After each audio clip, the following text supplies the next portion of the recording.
Salut jeune Padamat. Cette vidéo rappelle le principe de la démonstration par récurrence. L'objectif tout d'abord, une démonstration par récurrence consiste à démontrer une propriété qui dépend d'un entier naturel. Par exemple, 10 puissance n moins 1 puissance n est un multiple de 11. La démonstration par récurrence est un raisonnement qui est validé grâce au théorème que j'ai énoncé sous vos yeux. Mais c'est le principe qu'il faut vraiment retenir concrètement si on veut appliquer le raisonnement par récurrence. Pour démontrer par récurrence qu'une proposition est vraie pour tout entier naturel n, on procède en deux étapes et une conclusion. Première étape, on vérifie que la proposition est vraie au premier rang.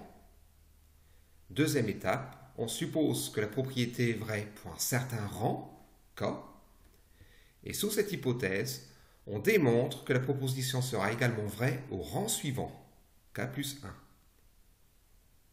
Une fois les deux étapes effectuées, on peut conclure en disant que la proposition est vraie pour tous entiers naturels n. Quelques remarques. Le premier rang n'est pas obligatoirement 0. Il faudra donc généralement bien lire l'énoncé pour savoir à partir de quel rang démarre la propriété.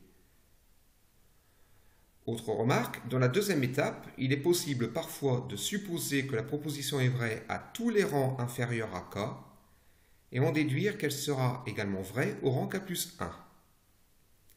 Cette deuxième remarque n'est pas trop utilisée en terminale S, mais pourra servir dans le supérieur.